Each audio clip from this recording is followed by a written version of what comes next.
Good morning, everybody. It is November 20 at 9:22 New York time, and today we're going to be doing a full walkthrough of the market. So, update with stage analysis, going to the very end, where we're going to look at a little bit of on-chain data. So, update from yesterday. Looks like the sellers were trying to step in and drive the price down below that 90K major support that we were talking about. Below here, we also identified, based on the liquidation heat map, that there is this area between the 90 to 80K range. We saw that this could be a bit of an unraveling where it doesn't take a lot of sell pressure to continue to cascade and drive the price down. Similar to like what we saw back on October 10th with the very high liquidation of the longs. We could see it on the downside as well. So there's a lot of people that are stepping in and bottom fishing, which we will see with some of the on-chain data as well, which is one of the cool parts about looking at the on-chain data in relation to stage analysis and where we're at in the trend. So sellers pushed it down, pretty high volume. It was above average volume. We can see that the volume continues to expand on down days, even without news. Price breaks major support with conviction. We've seen price breaking major support with conviction, like at that 100K range that we talked about. And now we're getting to that 90K range. So we're looking to see that the 90K holds a support. Otherwise, a high volume close below will not be good. We can see the downtrend. We have this trend line. Obviously, it is going down, continues to go down.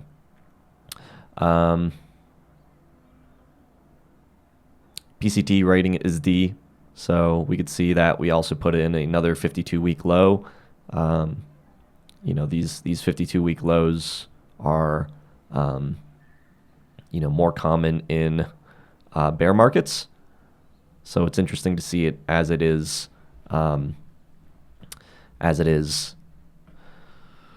just very shortly after this distribution area. But the S&P 500 has been doing well, and the relative strength for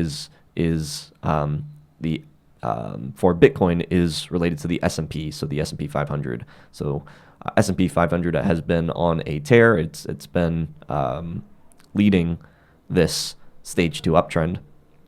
And Bitcoin has been lagging during this uptrend. So that could be why, as Bitcoin is continuing to fall down and the S&P continues to rally higher, that we are seeing these 52-week lows. So yeah, let's look at some of the other markets as well. So we have the SPY update from yesterday. We had a above average close below the 50-day, which is not a good sign. That's why we said, okay, this is an indicator of the start of a distribution phase. And yesterday, that was the day before yesterday. Yesterday, we had a bit of a above volume, and it held just above, so broke just above the close of the prior day. To me, this looks like indecision. The market doesn't really know where to go, but we can also see in the pre-market that it has rallied up to 673, where it closed at 662. So that is a pretty decent pre-market open, and it's above the 50-day. So we're really seeing, is this 50-day going to hold the support? Will it continue to hold? Is this just a V-shaped type recovery? It continues to go higher. Will it put in a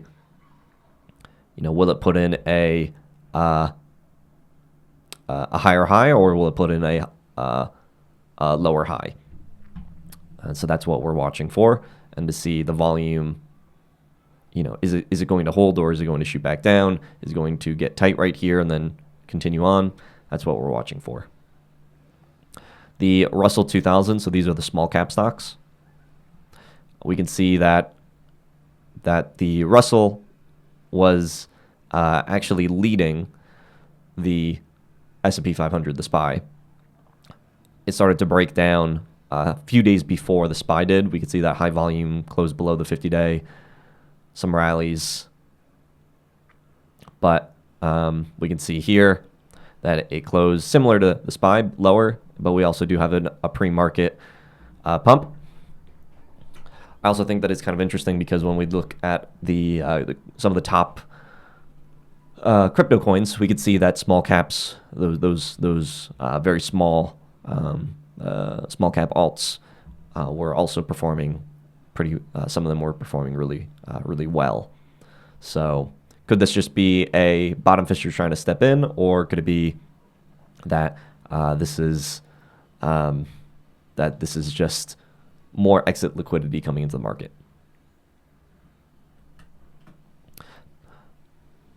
What we can see here, though, is the percent of stocks above the 200-day. It has now officially gone into the yellow area, so it's below the 50% mark, just barely, so it's right on there. But we can see that the percentage of stocks above the 200-day has officially crossed below the 50% mark. And since the 200-day is a lagging indicator, we should see, if there is not a continued rally and it just continues to consolidate, that more and more of stocks are going to fall below the 200-day, and that is not a good sign for institutional investors. Looking at the VIX, we can see VIX, the prior day was at 24, dropped down, gap down to the 20s, and right now it's at 19. So we're back into that volatile range, not into that higher volume range. Looking at the small caps alts, so the top 10, everything minus the top 10, top 140. I don't know, small cap alts, top 140. It's at, I'm sorry, this is the top 10, XRP all the way to ADA. Top 10 alts, 247 billion market cap. And yeah, this is not looking healthy. This is the small caps. Also not looking healthy. Coins above the 200-day, we're at 16.6. So it continues to drop. Looking at the PCT screener, we have 52 coins that are above that are showing some relative strength. Fear and greed, still at 15. Extreme fear. If we look at the top gainers, so the top 100, this is what they look like. Not very strong. If we look at the losses on those top 100, also not that bad. Could be a lot worse. That was of yesterday. But if we look at the small caps, the 277 coin had 182% gain, so it must have jumped up from the close to the 500s all the way up to the 277s with 182% gain. 142, 64, 55, 55. So these are actually looking pretty strong. That's some healthy move from the smalls. And on the downside, they also were not that affected. So positive sign. Now let's start looking at some of the on-chain data. Bitcoin spot volume we see continue to rise. So total spot volume now is 11 billion. If we just take a closer look here, it's kind of interesting as we can see that back in March, spot volume was 15. And then in July, that's when we had our breakout. And what was interesting was that July 10 was the exact date. What's interesting is that spot volume really during this breakout was not that great, which tells you that the breakout was very much a futures driven breakout. But what's interesting is that we've gone from 8 million, when we were at that breakout peak, and now we're at 11 billion. So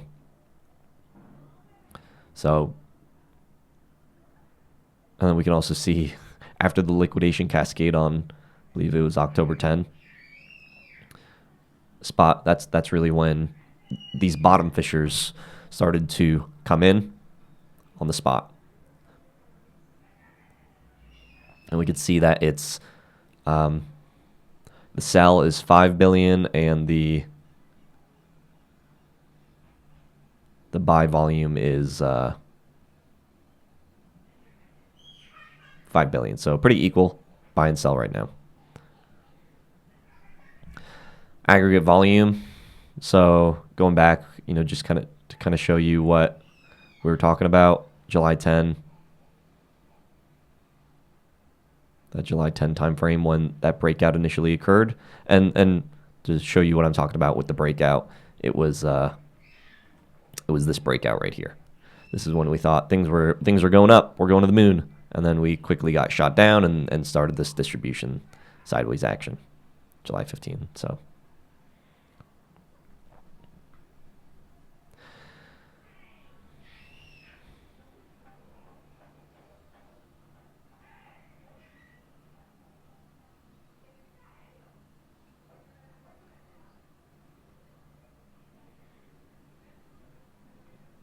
yeah, we could see where the futures volume just got wiped down when all those longs got liquidated. So just dropped down and then shot back up, and we could see that the volume is still back at that place. It's kind of interesting. We could see the on-chain volume also increasing. ETF outflows. We could see ETFs outflows continuing. Looks like right here we had our first bit of inflow instead of outflows.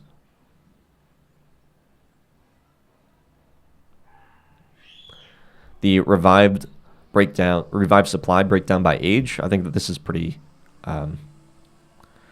interesting. So if we look at this, I removed everything of the short-term holders. I removed all the short-term holders just so we can see the 1 to 2 year all the way to 10 year. And what's kind of interesting is we could see that the 10-year holders really came in around that July 10 time frame. So we could see here 10 July. So the long-term holders stepped in and they said, okay, we're selling. A lot of them came in here, and then we went into this distribution area. So from, I think it was like July 15 is that day of distribution. July 15. That's when the distribution started.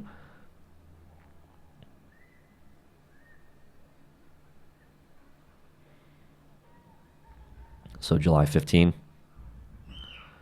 The revived supply started a little bit before then, but then we could see that, the 5 to 7 years, the 10 years, all these people started coming in. So everybody that was buying in, including myself, were exit liquidity. Luckily, we had tight stop losses, and we played that without losing our bag. But looking at this now, this makes more sense why we went straight into a distribution and not into a breakout. One of the confluences is that just people coming in and selling. And here we can see the short-term holders are stepping in. Why are they stepping in? Um, looks like most likely to just sell. So short-term holders are capitulating. The VAG, as well as that 3 to 5 year, or these are the 1 to 2 year. 1 to 2 year is starting to come in. The 2 to 3 year, you can also see an increase in the 3 to 5 year. The 5 to 10 years is not there. They came in early and they stepped out, and now everybody else is starting to come in and saying, we don't like this, we're going to sell. And that's the way that I'm reading it. And then if I just turn this on, so you can see, boom, there's the short-term holders. They taking up a lot of the short-term holders are definitely capitulating here.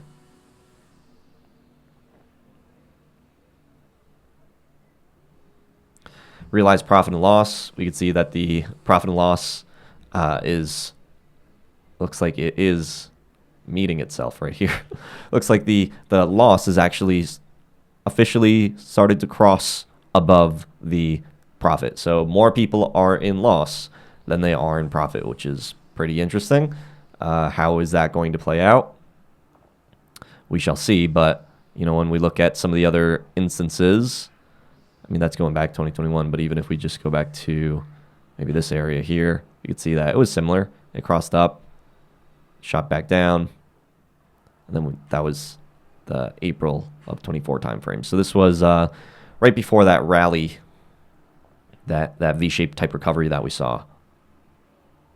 But we can also see that the realized losses is also increasing in comparison to even the April low. So more people are in loss than before. Just another way to be able to look at the where people are at losses, short-term holders. So that's that 6 months to a year, around there. We could see that their cost basis, so how much they on average paid for, is around 109, and we are at 92. So all those short-term holders are underwater, and that's probably also why they're stepping in and starting to sell.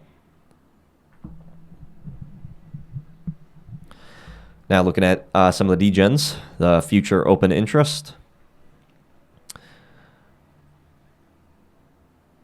So the aggregate total of that open interest is 66 billion. I'm not seeing a large spike coming in to try to catch it. It looks like it is in a decline. So it seems like degens are starting to cool down quite a bit. Looking at that liquidation heat map like we looked at the other day, we started taking out some of those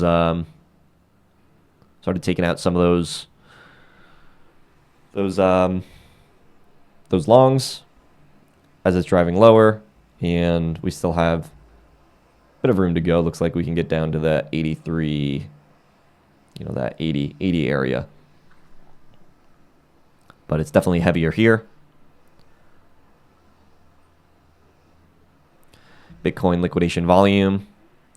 Checking to see if we have any, a lot more liquidations coming in. So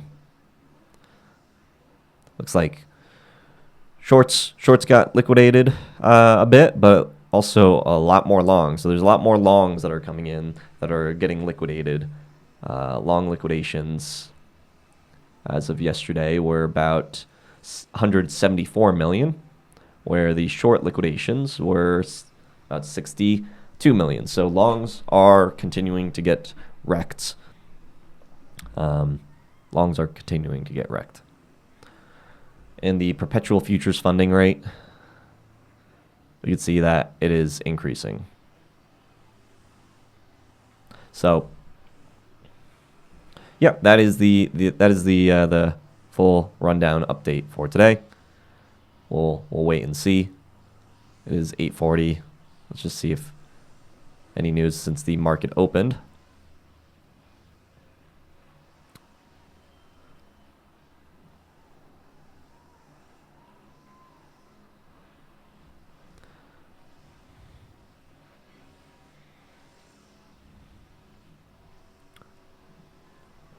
So nothing too crazy. It looks like it's kind of squatting around where it opened pre-market. So just have to wait and see what is going to happen.